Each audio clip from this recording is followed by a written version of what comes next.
Rome wasn't built in a day, but you can see it all in one class. Say hello to the brilliant minds who made it possible. Epilepsy warning. This video may contain flashing lights and/or patterns that may trigger some viewers. Viewer discretion is advised. Ancient Rome, the eternal city, the first true metropolis, home of the world's first paved roads, first aqueducts, first universities, first public libraries, first standing army, first Colosseum, first pizza. Okay, maybe not pizza, but even without pizza, life in ancient Rome was pretty sweet. The Roman Empire stretched from Britain to Egypt, from Portugal to Turkey and beyond. And at its peak, it was home to over 1 billion people. That's almost as many people as China today. The Romans spoke Latin, which sounded a lot like this. They believed their city was founded by Romulus, who killed his twin brother Remus after the two of them were kicked out of their wolf mommy's den. They worshipped many gods including Jupiter, Neptune, Pluto, Mars, Mercury, Venus, Saturn, and Sunday. That's different than the 7 days we have now. Sunday was a god and Saturday was a day. Now it's the other way around. Maybe we should go back to Mars Day. That would be awesome. I love Mars. The Roman Republic was founded in 509 BC when the Romans overthrew their Etruscan king.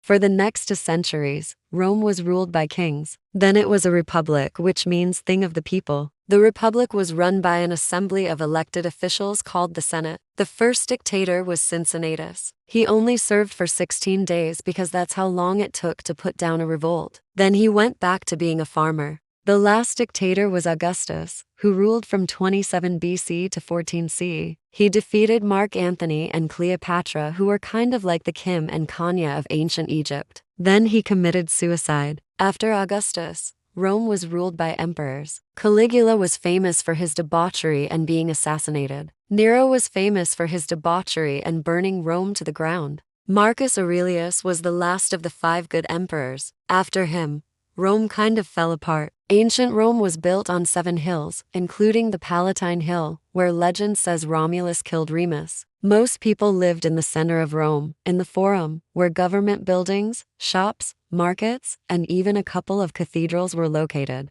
But Rome was so densely populated that even emperors had to keep their palaces outside the city walls. The Colosseum was built during the Flavian dynasty. It was used for gladiatorial combats, animal hunts, executions, and even naval battles. The floor was made of wood so it could be flooded. The audience sat on tiered levels. The higher you went, the worse the seats. If you were an emperor, you got to watch from underground in air-conditioned luxury. The games were free, but if you wanted to sit in the nice seats, you had to pay a small fortune. Emperor Titus liked to throw gold coins from a tower, enjoying the sight of common folk fighting over the riches. Aqueducts brought water into the city from 120 miles away. The water was used for drinking, cleaning, heating, public baths, and the fountains. The largest public bath in Rome was the Baths of Caracalla. People would spend hours here bathing, socializing, and getting massages. The ruins are still there and you can visit them today. Unlike the Greeks, the Romans were obsessed with engineering.